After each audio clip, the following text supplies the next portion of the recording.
Rafael Alberto Pérez ha sido Premio Nacional de Investigación en 1974 por su obra Estrategias de Comunicación, que ya ha recibido 2 premios internacionales y ha sido seleccionada por la revista Razón y Palabra como uno de los textos más influyentes en Iberoamérica.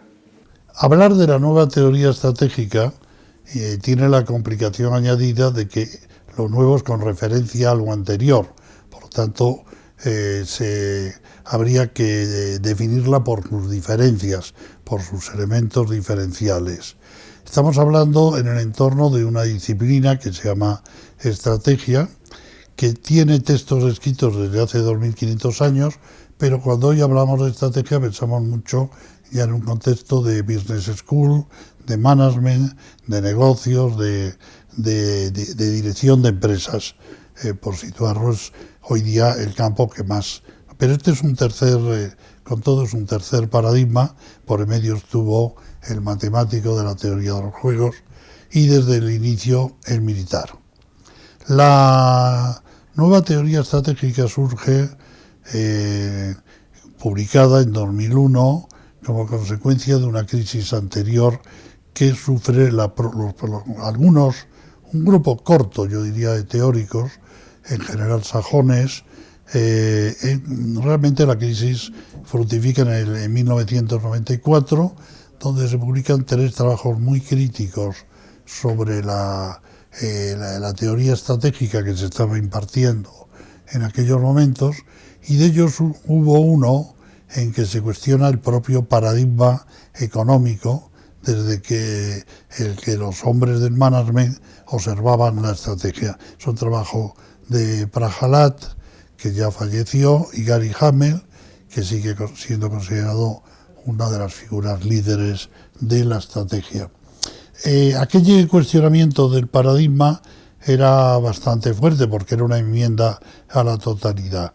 Aparte de eso, un canadiense, Henry Midberg, critica la planificación estratégica y era una crítica hacia la rigidez del pensamiento estratégico, y Paul Ormerod se cuestiona los propios principios económicos que se están aplicando en un libro que en inglés no hay que comprar, no hay que leer, basta con ver el título y la portada, pero en español la editorial dulcificó quitando la soga que tenía la portada y el título, que se llamaba La muerte de la economía. Por lo tanto, creo que fueron 3 trabajos muy fuertes y muy críticos. Realmente aquello del 94 fue una chispa que dentro de mí produjo un incendio, y dije, si aquellos señores que eran tan importantes y tan reconocidos se cuestionaban, pues entonces alguna de mis sospechas podía tener razón, y se planteé una propuesta desde otras perspectivas. Los puntos de diferencia con respecto a las propuestas convencionales o tradicionales, por lo tanto, y si en línea con lo que estaba diciendo, pues el primero es el paradigma. El paradigma en el que se estaba trabajando hasta ese momento era un paradigma de corte económico, cartesiano fragmentario, es decir, dividir para estudiar las partes por separado, y muy lineal. Frente a esto, la nueva teoría propone el paradigma de la complejidad, que en Europa ha elaborado y popularizado Edgar Morin, y que es muy conocido en este sentido.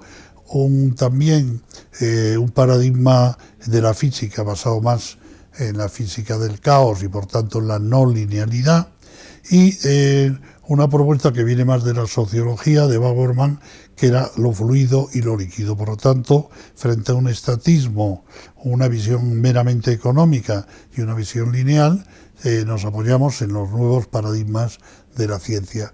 Hasta ahí sería una simple actualización de los soportes científicos desde los cuales estudiar la estrategia. Pero hay otros cambios importantes.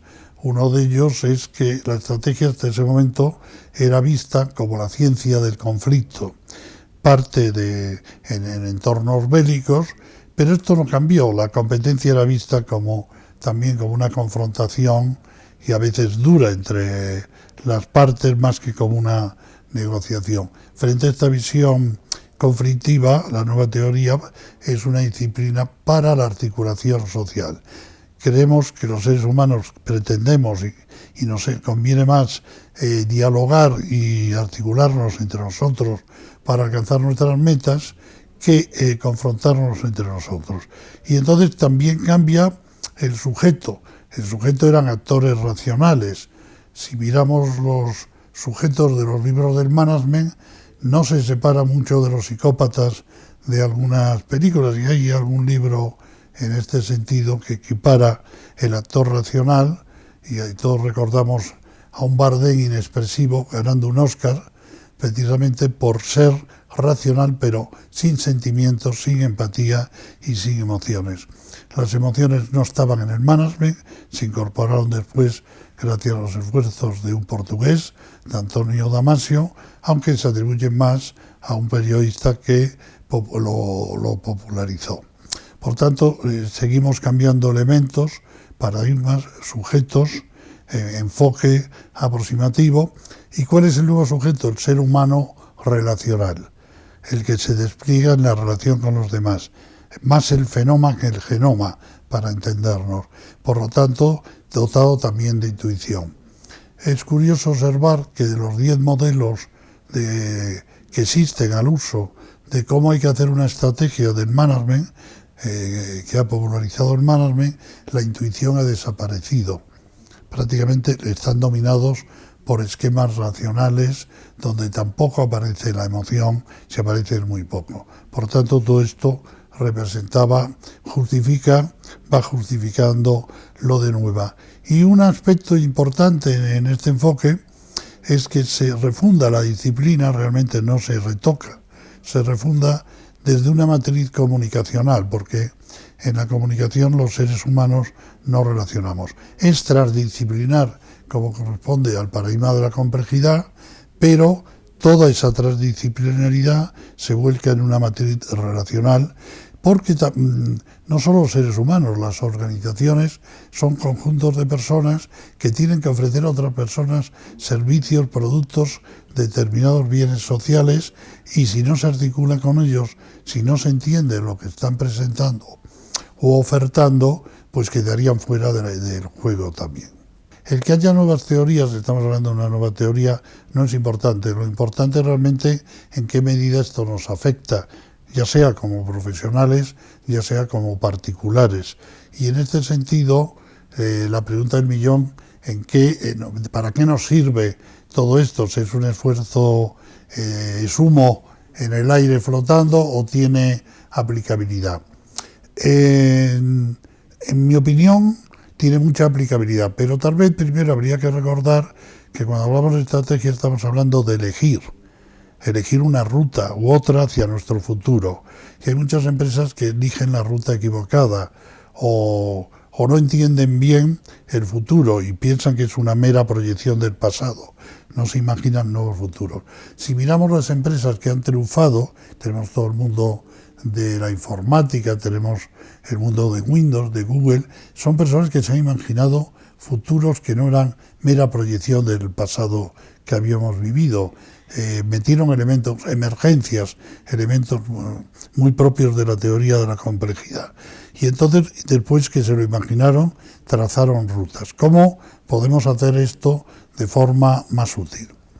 Pues lo primero que afecta en este sentido es porque le dice al directivo de una organización, vamos a ponerlo en la figura de un directivo que estudia esto en su carrera y que a su vez lo aplica en sus empresas, que la estrategia es otra cosa distinta de lo que él creía. La estrategia es un sistema que tienen todos los seres vivos.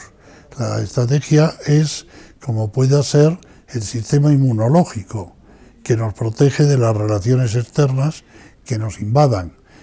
Todo ser vivo tiene un sistema relacional que escanea el entorno, detecta qué oportunidades y qué problemas y reacciona a eso. Con la llegada del ser humano ese sistema se complejiza más porque entra la imaginación, entran capacidades, la semántica, capacidades de nuevo cuño, y el ser humano, ese sistema, no solo vale para sobrevivir, sino también para mejor vivir. Los seres humanos queremos mejor vivir, las empresas quieren crecer. Y en esta dinámica, si un directivo asume que la estrategia es un sistema relacional, lo primero que tiene que hacer es dirigir implantando ese sistema, escaneando el entorno. Los comunicadores que trabajamos en empresas lo hacemos.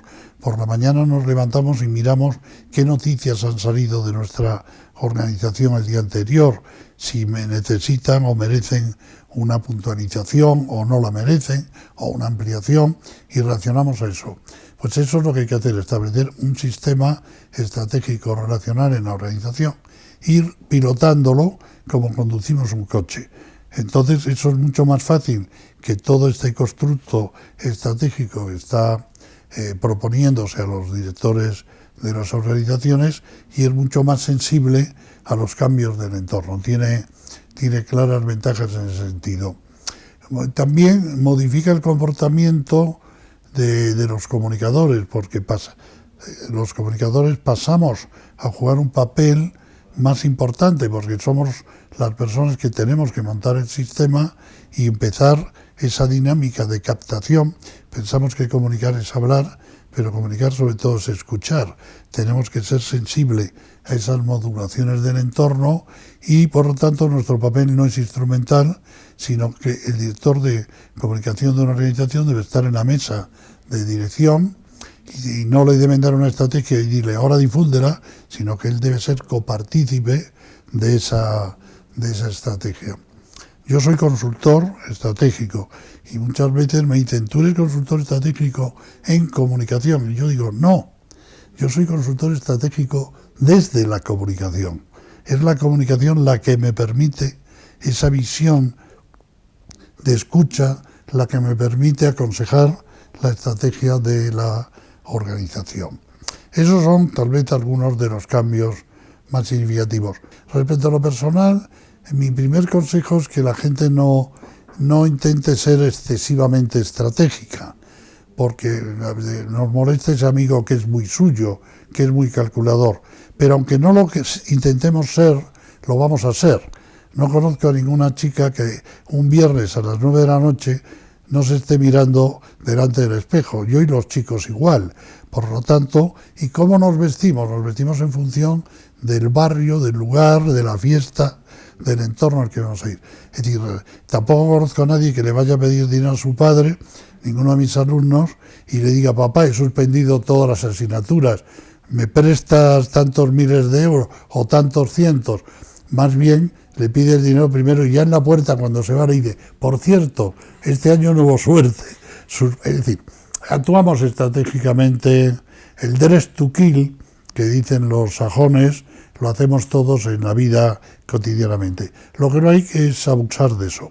Pero si eso lo llevamos en un aspecto constructivo para montarnos la trama de nuestra vida, nuestras relaciones, pues eso implica que hay que dar si esperamos recibir, eso implica una sociedad más equilibrada y por lo tanto creo que, o queremos creer, que no hay que hacerlo por buenismo, hay que hacerlo porque nuestro propio egoísmo nos lleva a vivir en entornos más gratos, sintiéndonos más apreciados y pudiendo avanzar y progresar con más facilidad en esos entornos. Nadie se levanta por la mañana y dice, hoy voy a inventar una nueva teoría.